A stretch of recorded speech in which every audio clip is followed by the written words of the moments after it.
ಕೊಡ್ತೇನೆ. ಉತ್ತರ ಕನ್ನಡ ಚರ್ಚೆ ತಕ್ಷಣದಲ್ಲಿ ಕೊಡ್ತೇನೆ ನಾನು ನಿಲ್ವಟ್ಟ ಪ್ರಸ್ತಾವ ಮಾಡಿದ ಕಾರಣ. ಈಗ ಕೆಲವೊಂದು ಸದಸ್ಯರು ಉತ್ತರ ಕನ್ನಡ ಚರ್ಚೆ ಕೇಳಿದ್ದಾರೆ. ಅದಕ್ಕಿಂತ ಮುಂಚೆ ಪ್ರಮುಖವಾದ ವಿಚಾರಗಳು ಎರಡು ನಮ್ಮ ರೆವಿನ್ಯೂ ಬಿಲ್ ಇದೆ, ಇಂಪಾರ್ಟೆಂಟ್ ಬಿಲ್. ಯಾಕಂದ್ರೆ ಅಲ್ಲಿ ಕೂಡ ಚರ್ಚೆ ಆಗ್ಲಿಕ್ಕಿದೆ ವಿಧಾನ ಪರಿಷತ್ತಲ್ಲಿ ಕೂಡ.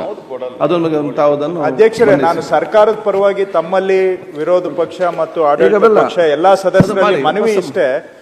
ಅದು ನಾವು ವಿಧಾನ ಪರಿಷತ್ತಿಗೆ ಹೋದಾಗ ಒಂದೇ ಬಾರಿ ಎಲ್ಲಾ ವಿಧೇಯಕಗಳನ್ನ ತಗೊಂಡೋದ್ರೆ ಅವರು ಅಲ್ಲಿ ನಮ್ಮನ್ನ ಪ್ರಶ್ನೆ ಮಾಡ್ತಾರೆ. ಹಾಗಾಗಿ ದಿನಕ್ಕೆ ಒಂದು 3-4 ವಿಧೇಯಕಗಳು ಮಂಜೂರು ಮಾಡಿಕೊಡ್ಬೇಕು ಅಂತ. ಅಧ್ಯಕ್ಷರೇ, ನಂದು 2 ವಿಧೇಯಕ ಇದೆ. 2ರಲ್ಲಿ ಒಂದನೇದು ಕರ್ನಾಟಕ ಬಾಡಿಗೆ ತಿದ್ದುಪಡಿ ವಿಧೇಯಕ 2025.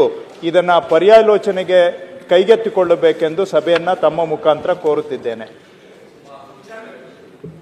ಪರ್ಯಾಲೋಚನೆ ಪ್ರಸ್ತಾವ ಸಭೆ ಕೊಡ್ಬೇಕಲ್ವಾ?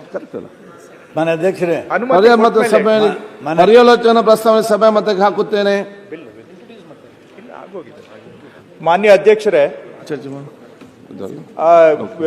20 ಸಾಲಿನ ಕರ್ನಾಟಕ ಬಾಡಿಗೆ ತಿದ್ದುಪಡಿ ವಿಧೇಯಕವನ್ನು ಪರ್ಯಾಲೋಚಿಸುತ್ತದೆ ಎಂಬ ವಿಶ್ವಾಸ ಸಭೆಯ ಮುಂದೆ ಇದೆ. ಹೌದು ಎಂದು ಸೂಚಿಸಬೇಕು. ಪ್ರಸ್ತಾವದ ವಿರೋಧವಾಗಿರಲಿಲ್ಲ ಎಂದು ಸೂಚಿಸಬೇಕು. ಪ್ರಸ್ತಾವ ಹೌದು ಪರವಾಗಿದೆ ಎಂದು ಭಾವಿಸುತ್ತೇನೆ. ಪ್ರಸ್ತಾವ ಹೌದು ಪರವಾಗಿದೆ. ಪ್ರಸ್ತಾವ ಅನುಮೋದನೆ ದೊರಕಿದೆ. ಸಚಿವರು ವಿವರಣೆ ಕೊಡುವುದು. ಮಾನ್ಯ ಸಭಾಧ್ಯಕ್ಷರೇ, ಬಹಳ ಸರಳ ವಿಧೇಯಕ. ಈ ಬಾಡಿಗೆ ವಿಧೇಯಕ ಏನಿದೆ ಇದು ಬಹಳ ದೇಶದ ಹಳೇ ಕಾನೂನು. ಬಹುತೇಕ ರಾಜ್ಯಗಳಲ್ಲಿ ಹೋಲಿಕೆ ಇರತಕ್ಕಂಥ ಕಾನೂನು ಇದು.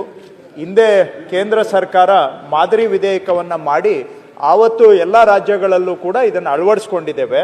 ಅದರಲ್ಲಿ ಈಗ ತಿದ್ದುಪಡಿ ಏನು ತಂದಿದ್ದೇವೆ ಅಂದರೆ, ಈ ಮೂಲ ವಿಧೇಯಕದಲ್ಲಿ ಉಲ್ಲಂಘನೆ ಆದರೆ ಜೈಲು ಸಜೆ ಇರ್ತಾ ಇತ್ತು. ಈಗ ಇಂತಹ ಸಣ್ಣ ಪುಟ್ಟ ಅಪರಾಧಗಳಿಗೆ ಜೈಲು ಶಿಕ್ಷೆ ವಿಧಿಸುವಂತಹದ್ದು ಸೂಕ್ತ ಅಲ್ಲ ಅಂತೇಳಿ ಈ ಡಿಕ್ರಿಮಿನಲೈಸೇಷನ್ ಆಫ್ ಮೈನರ್ ಅಫೆನ್ಸಸ್ ಅಂತ ಒಂದು ಪ್ರಯತ್ನ ದೇಶದಲ್ಲಿ ನಡೀತಾ ಇದೆ. ಈ ತಿದ್ದುಪಡಿಗಳನ್ನು ಕೇಂದ್ರ ಸರ್ಕಾರದವರು ಡ್ರಾಫ್ಟ್ ಮಾಡಿ ನಮಗೆ ಕಳಿಸ್ಕೊಟ್ಟಿದ್ದಾರೆ. ಅದನ್ನು ನಾವು ಅಳವಡಿಸ್ಕೊಳ್ತಕ್ಕಂಥ ಪ್ರಯತ್ನ ಈ ತಿದ್ದುಪಡಿ ವಿಧೇಯಕದ ಮುಖಾಂತರ ಮಾಡ್ತಾ ಇದ್ದೇವೆ. ಪೆನಲ್ಟಿ ಸ್ವಲ್ಪ ಜಾಸ್ತಿ ಆಗುತ್ತೆ, ಆದರೆ ಜೈಲುಗೆ ಹೋಗ್ತಕ್ಕಂತಹ ಅಂಶಗಳನ್ನು ತೆಗೆದುಹಾಕುವಂತಹದ್ದು ಡಿಕ್ರಿಮಿನಲೈಸೇಷನ್ ಅಷ್ಟೇ ಈ ವಿಧೇಯಕದ ಸಾರಾಂಶ.